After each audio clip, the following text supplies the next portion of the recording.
Hey guys, worldwide movies recapped here. Let's start the movie. Long time ago, vampires and humans hunted each other. Now, however, they live in peace, respecting certain rules. But everything changed when a bloodsucker overstepped the mark and started a war. It's late night. Jay Perez comes to pick up his girlfriend, Maria, from a laundromat while they're in the car. Jane notices that they're being chased by a Maserati from Jay's reaction. It seemed like he knew that car and was definitely not happy to see it in a moment. They both stop, and Jay grabs. The blonde guy in the Maserati is named Victor, a vampire. As soon as the light turns green, Jay hits the pedal and drives away. Jay got out of the car to find Victor and told Maria to take the car away. Inside a basement, he found 3 bleeding bodies hanging upside down in the process. Maria was about to start the car, but suddenly someone smashed the window. Jay heard the noise, but did not find Maria in the car during class.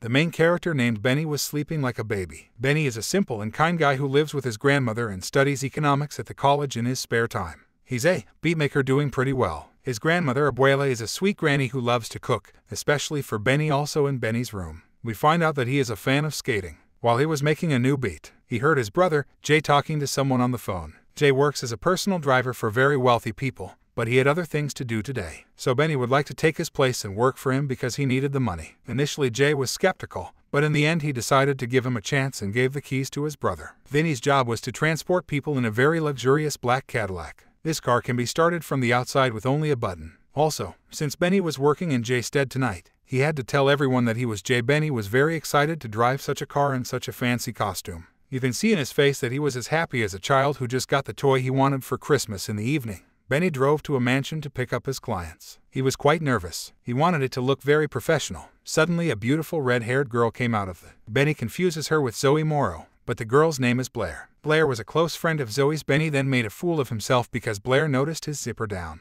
Not to mention, he didn't know he had to open the car door for her. He didn't know how to act. You can tell from a mile that this was his first experience as a personal driver. We finally meet Zoe Morrow, a peculiar personality, quite aggressive, but with. Benny's job was to take the girls to 5 different destinations until the sun came up while they were in the car. The girls wanted to play a game with Benny. They asked him what he would do if he knew that tonight would be his last night. Blair and Zoe were expecting something spectacular, but Benny said he was a pretty chill guy and didn't have any particular fantasies. At this point, Zoe asked him who he was going to kill, her Blair or his grandmother. Benny wanted to sound professional, but finally joked that he would kill. Throughout the ride, Benny was constantly looking at Blair. He really liked her. They arrived at their first destination, a type of party with masks. Before entering the mansion, the girls took out an amulet with a red stone. Apparently you can only pass if you had one like that. Meanwhile, Jay was planning how to solve the vampire issue. On the same night, Victor had started a war. The girls weren't back yet, so Betty got out of the car to get some air on the ground. He found the same ambulance. Soon after the girls exited the mansion and headed to their next destination, they pulled into an underground parking lot. And like the first time, Betty had to wait for them in the process. Benny noticed that Zoe had left her phone in the car. He also noticed that she had received texts from Victor. Victor was asking for Jay, and at that point it seemed strange to Benny because for this night he was Jay. Shortly thereafter, Benny tried to call Jay, who did not have. This seemed strange to him, and he began to peek into Zoe's purse and found a lot of money with bloodstains in the middle of the bag. As he touched and counted the money, he accidentally got blood on his face and the color of his shirt. As if that wasn't enough, an officer entered the parking lot. Then he didn't wait too long and got out of the car and started running inside where the girls entered. It looked like a hotel. At the entrance, he met the concierge, who noticed that Benny was very agitated, sweaty, and with a bloodstain on the collar of his shirt. She was about to call security, but everything changed when she saw the ambulance in Benny's hand. The concierge immediately began to apologize, and Benny tried to pretend that he was really the possessor of. The concierge walked Benny to the elevator and told him to drink responsibly, but she wasn't meaning the alcohol. When Benny entered the room, he was petrified when he saw Blair and Zoe sucking blood from the next of 2 guys. Zoe, with blood on her mouth, lifted Benny up with 2 hands. Began to scare him. At this point, Benny confessed that he wasn't actually Jay, but his brother Zoe wanted to suck his blood, deeming him useless since he was not. But Blair manages to persuade her, telling her that Benny would take them to Jay. Suddenly one of the guys woke up. In fact, this party had been planned and these 2 consciously chose to be food for the vampires. They were being paid to feed the vampires with their blood, but Zoe had gotten a little too loose and killed. She didn't think twice and told Blair to finish off the second guy. In the meantime, then he began to run outside. As soon as he arrives outside, he is stopped by the officer he ran away from earlier. Benny desperately tells him what happened, but the officer doesn't seem surprised at all. In fact, he wanted to arrest him and take him away, but was interrupted by the 2 girls who had finished dinner. The girls and the officer seemed to know In fact, he knew they were vampires. After a short discussion, the officer let Benny free. He tried to text someone, but Zoe noticed him and broke his phone. Meanwhile, Victor in his very luxurious mansion was drinking fresh blood in the basement of the house. He had people from whom blood was being extracted. They were tied up and asleep inside the glass boxes. After it tastes of blood, Victor leaves in his Maserati to pay a visit to some special people. In the meantime, Benny was in the car with the two girls and tried one more time to escape. He unbuckled his belt and got out of the car, but was surprised by Zoe, who had practically teleported in front of him back to Victor. He came to visit Grace and Eva, two very powerful vampires in the city. In fact, Victor worked for them, the girls. Grace and Eva worked with Martin, another boss in L. The girls know that Victor crossed the line of Boyle Heights and killed Maria J's girlfriend. At this point, the girls must decide how to punish Victor because he had broken a peace pact that lasted for you. Grace told Victor that he would be banned from the town for a long time. But the girls didn't expect Victor to say that he wasn't going anywhere after that he uncovered his plan to take over all of La.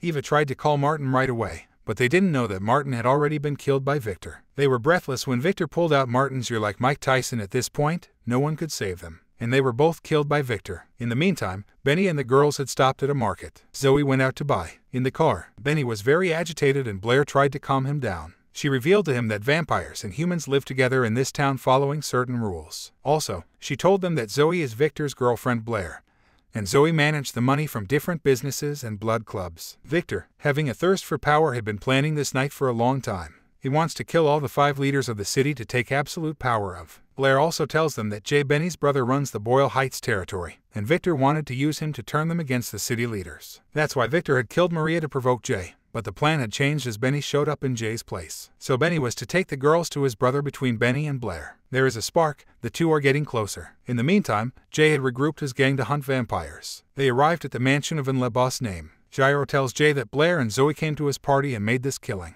Plus, they sucked pretty much all of his blood. So he urgently needed a drink after revealing that Blair and Zoe were heading to the Three Kings, a popular club in La. He is finished off by gunshot Blair. Zoe and Benny head to the Three Kings Club and the girls want Benny to come with them, so he doesn't run away before entering the club. Benny is recognized by his college friends. They stopped Benny to use him so they can. Then they started making fun of him for being a driver. Blair couldn't stand them and grabbed Benny and started kissing. Meanwhile, Jay and his crew had already arrived at the club and were looking for the two girls Jay mentioned inside the club. Blair and Zoe meet Caleb, a vampire hunter. Caleb was not alone, and within seconds, the girls were surrounded by a group of men when they were about to kill them. Benny threw the bottle of champagne over Caleb's head, and everyone got distracted. At that moment, the girls were able to liberate themselves thanks to Benny's impulsive move as they were about to leave. Jay saw Benny and recognized him as he was about to follow him. He was stopped by one of the staff, and Jay, in a rage, took the knife and struck him in the heart. After that, the vampire fell to the ground and began to. As the girls and Benny were about to get into the car, Jay's group started hitting them with crossbows. They immediately got into the car and Benny drove off, and Zoe, as if there were no danger, stuck her head out the window and started hauling. Benny decides to help Blair and Zoe escape and lets them hide at his house. Benny's grandmother was scared to death and wanted explanations right away. Benny had never brought a girl home before. In the meantime, Jay and his friends are stopped by the officer working for. He told Jay that Victor would like to talk to him at the Rosso Perot restaurant at Benny's house. Zoe was talking to Victor on the phone and he told her that there was only one boss left to kill throughout the night. Benny and Blair began to like each other more and more. Blair with her stunning charm and Benny with his simplicity gives Blair a melancholic feeling. You see, Blair used to be a human being and lived a normal life, but she was transformed by. Sometimes she misses being human again. The time had come to leave for the next destination and Blair didn't want Benny to come, so as to not put them in danger, but he decides to go with them. Anyway, meanwhile, Jay has arrived at the restaurant and meets Victor. Victor needed to make his last move and wanted to waste Jay's time. While Victor was talking to him, Jay pierced Victor's head with a gunshot and was about to stab him in the heartland. But Victor stopped his hand and started to regenerate his head. After that, he revealed to him that he had killed Maria and cooked her meat. Exactly the meat she was eating. Benny and the girls arrive at Rocco's bar. A crazy guy. Rocco was confused. The three arrived unannounced and he looked scared, but he was just freaked out. Zoe wanted to talk to him, so Benny and Blair had gone out. After Rocco and Zoe had a drink, Zoe pulled out a knife. In the meantime, outside, it gets exciting because Benny and Blair start to tell about their past. After that, they started kissing passionately inside the bar. However, Rocco realized that Zoe was there to kill him, and when she tried to hit him, Rocco managed to stop her. After that, Blair and Zoe started to fight against Rocco. Meanwhile, Benny had climbed into the car and helped the girls by hitting one of the vampire hunters with the car. The night was over. Blair and Zoe reached their targets, but Zoe had been injured and needed blood. Benny leaves the girls at the last place on their list and discovers that the house belongs to Victor. Blair urges him to leave, but Benny refuses to abandon his brother who was inside the house. Then he finds several human prisoners held by Victor as blood bags to feed on, including Jay, and Benny is captured by Victor while trying to free him. Victor and Zoe then threaten to kill him. Zoe realizes that she has feelings for Benny. Victor hands Zoe a knife, and she in a rage punches Blair. In retaliation, Benny remotely activates his brother's car, breaking a window and exposing sunlight that kills Zoe. Victor then attacks Benny using Jay as bait and manages to buy Benny before Jay confronts him in the sunlight, killing him. Benny soon turns into a vampire, and the brothers part ways after Jay decides to begin training as a professional vampire hunter and tells Benny that he expects him to fight by his side. When the city descends into chaos later that night, Benny meets Blair for a night of blood. I hope you enjoyed this video. If you did, then check another videos by clicking on this pictures.